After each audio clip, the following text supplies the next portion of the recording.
Hello, स्वागत करते हैं अपने चैनल बीएल क्लासेस में। आज हम आपको बताएंगे वास्तविक संख्या रियल नंबर का थ्योरी। ऐसा थ्योरी आपको बहुत कम चैनल पर मिलेगा, इसलिए जब तक थ्योरी आप कंप्लीट नहीं रहेगा आप चैप्टर क्लियर रूप से नहीं बना पाइएगा। इसलिए थ्योरी को देखना समझना बहुत ज़रूरी है। चलिए आते हैं, सबसे पहले स्टार्ट करते हैं। अंक क्या है? अंक डिजिट 0 से लेकर 9 तक को अंक कहते हैं। अंकों की संख्या 10 होती है, जैसे 0 1 2 3 4 5 6 7 8 9 गिनिएगा तो 10 है। अंक से ही संख्या बनता है, अंक से ही संख्या बनेगा। अब 0 से लेकर 9 तक अंक हुआ, 0 से लेकर 9 तक अंक हुआ। अब 29 लिखना है तो 2 और 9 लेंगे, है ना। सभी अंक संख्या है, जितना क्या कह रहा, सभी अंक संख्या है, ये सब संख्या है, एक अंक की संख्या है ना। लेकिन सभी संख्या अंक नहीं है। कैसे? 10 संख्या है, अंक नहीं हो सकता है, क्योंकि अंक 90 तक है। सभी अंकों से शून्य का स्थान महत्वपूर्ण है। शून्य का स्थान बहुत अलग है, बहुत इंपॉर्टेंट है। डायरेक्ट भी कंपटीशन में भी पूछता है। आते हैं शून्य की विशेषताएं। कोई अंक को 0 में जोड़ेंगे, शून्य में जोड़ेंगे तो 2 होगा, घटाएंगे तो 2 होगा, गुना करेंगे तो 0 हो जाएगा। भागा देंगे, 0 से भागा देंगे तो इन्फिनिटिव अंक से 0 में भागा देंगे। ये दोनों एकदम बहुत खतरनाक है। बहुत लड़का इसमें फंस जाता है कि 0 से भागा देना है ना।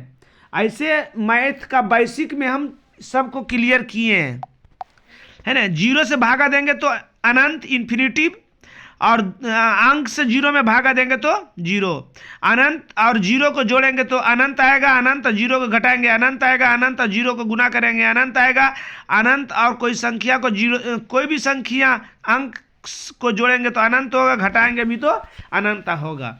उसके बाद आ जाता है प्राकृत संख्या, नेचुरल नंबर, है ना। गिनती की सारी संख्या को प्राकृत संख्या कहते हैं। या जो संख्या 1 से शुरू होता है और अंत नहीं होता उसे प्राकृत संख्या कहते हैं। इसे n बड़ी n द्वारा सूचित कर, कहीं कहीं छोटी n भी लिखता है। n बराबर 1 2 3 4 5 डॉट डॉट कहां तक, इसका कोई सीमा नहीं, अनंत। पूर्ण संख्या, जब शून्य को प्राकृत संख्या के साथ मिला दिया जाता है तो पूर्ण संख्या का निर्माण होता है। इसे w द्वारा सूचित करते हैं, जैसे w बराबर 0 1 2 3 4। याद रखिएगा, यहाँ पर क्वेश्चन फंसाता है कैसे, 9th में एकदम जरूर पूछता है, 9th के क्लास में। ऐसे ये 10 का हम थ्योरी बनाए हैं। देखिए, पूर्ण संख्या नेचुरल संख्या हो सकता है, मगर नेचुरल संख्या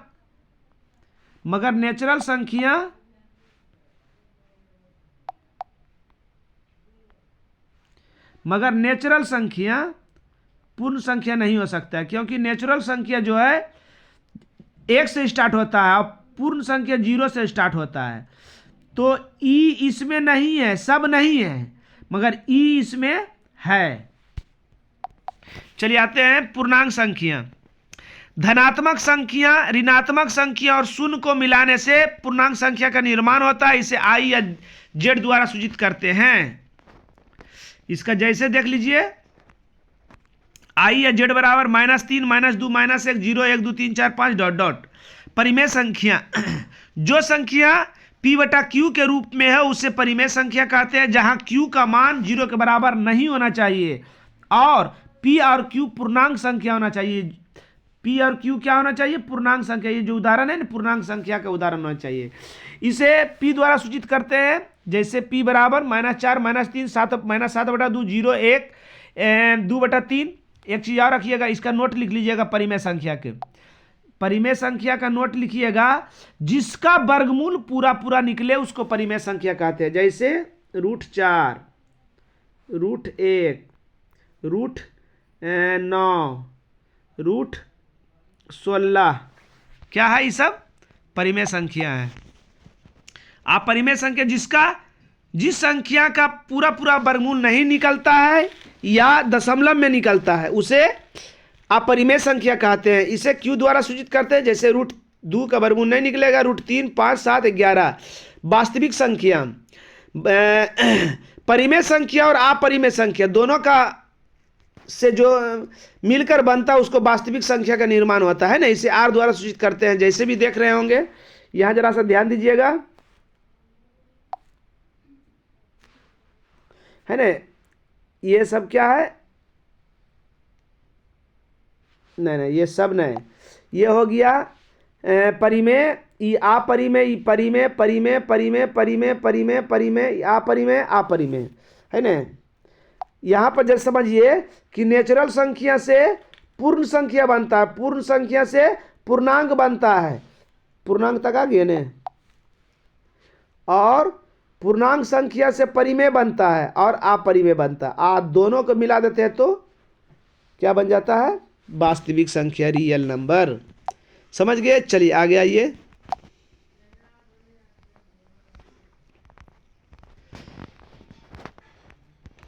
अब आते हैं क्लास 10 का मैथ का परिचय। 300 ईसा पूर्व पहले ग्रीक गणितज्ञ यूक्लिड ने अंक गणित में अनेक प्रकार के परिमेय को साबित किया है। इस परिमेय के आधार पर फारसी गणितज्ञ अल ख्वारिज्मी ने चरणशः प्रक्रिया द्वारा संख्या का महत्तम संवर्तक यानी HCF निकाला था, जो आधुनिक युग के कंप्यूटर द्वारा निकाले गए HCF से मिलता जुलता है। सोच लीजिए 300 ईसा पूर्व जो महत्तम निकाले थे अल ख्वारिज्मी गणितज्ञ, वो अभी कंप्यूटर उसी तरह निकालता है। सोच लीजिए कितना उनका दिमाग आगे था, है ना, मिलता जुलता, जिसके फलस्वरूप अल ख्वारिज्मी और यूक्लिड के द्वारा दिया गया कथन अधिक प्रसिद्ध हुआ।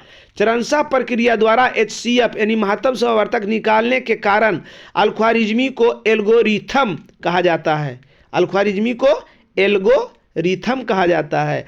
एल्गोरिथम है क्या, किसी विशेष प्रकार की संख्या को हल करने के लिए चरणशः प्रक्रिया का प्रयोग किया जाता है। इस चरणशः प्रक्रिया को एल्गोरिथम कहा जाता है। उसके बाद आ जाता है प्रेमेइका लेमा, वैसा अंकगणित कथन, अंग्रेजी भी देख लीजिएगा, कथन जिसके द्वारा दूसरा महत्वपूर्ण अंकगणित कथन साबित होता है उसे प्रमेयिका कहते हैं।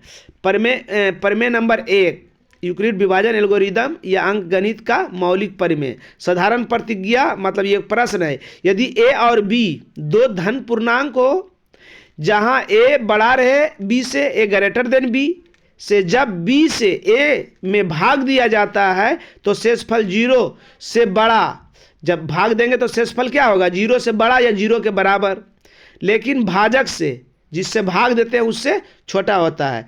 जैसे यहाँ पर आपको बता दिए हम, प्रमाण में ये भाज हो गया, भाजक हो गया, ये भाज हो गया, ये भागफल हो गया, ये शेषफल।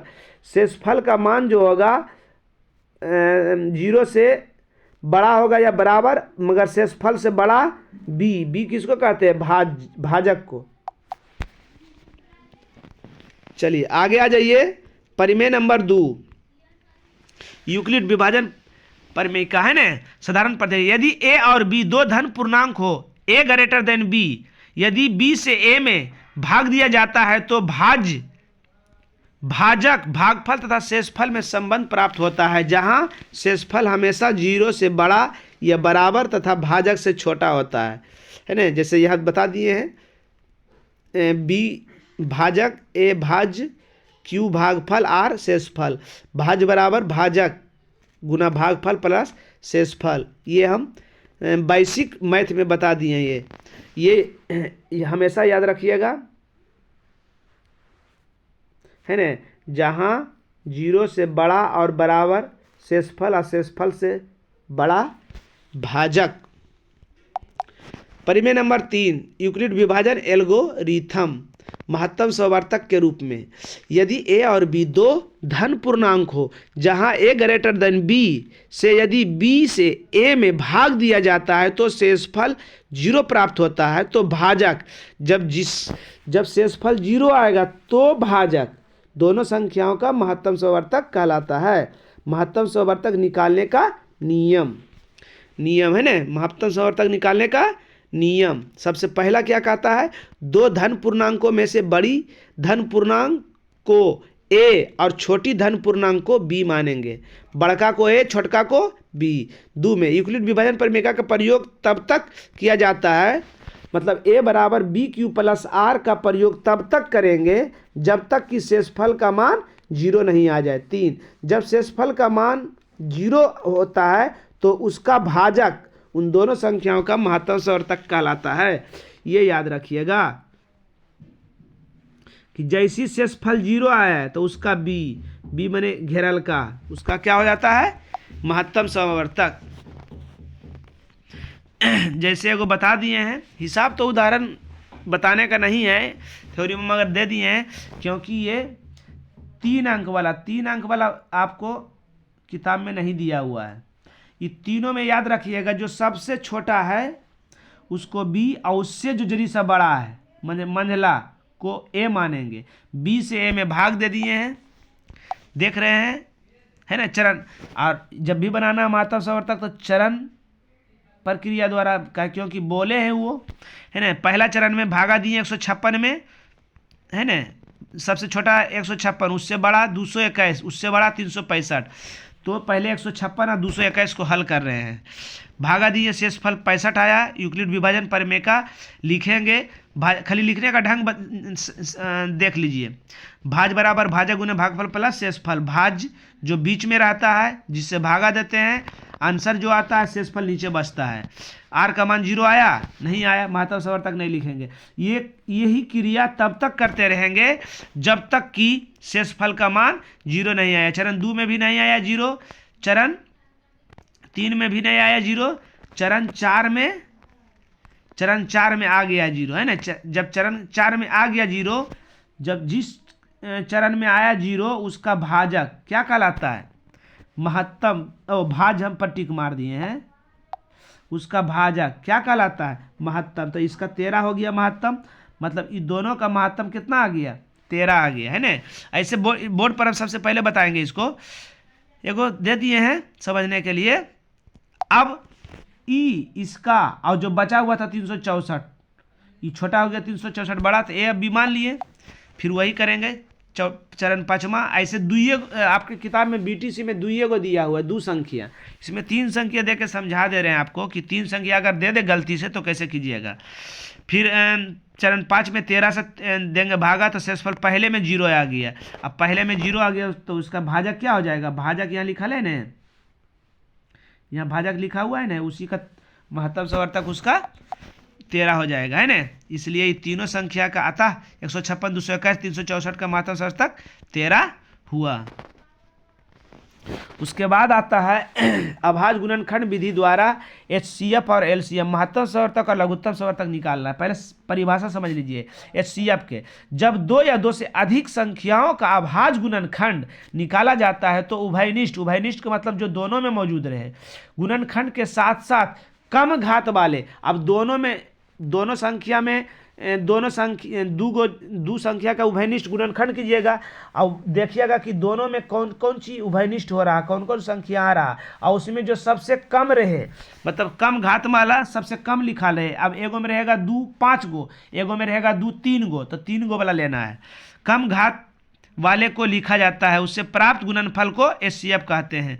या 2 या 2 से अधिक संख्याओं का HCF एक ऐसी संख्या होती है जिसे 2 या 2 से अधिक संख्या पूर्णतः विभाजित होती है। इसको समझा देते हैं। कह रहा कि जैसे 4 और 12, अब इन दोनों का महत्तम सवर्तक कौन संख्या होगा, तो ऐसा संख्या, बड़ा से बड़ा संख्या ऐसा होगा जो ये दोनों को काट दे। तो ये दोनों को क्या काटेगा, 4 काटेगा, तो इसका महत्तम सवर्तक 4 हो गया। जैसे आपको ले लीजिएगा 20 और 24, तो कौन संख्या जो है दोनों को काट रहा है, तो 4 काट रहा है। 4 5 20, 4 6 24, इससे बड़ा और नहीं कोई काट रहा है। समझ गए ना। अब गुणनखंड विधि द्वारा देखिए यहाँ पर समझा दिए हैं।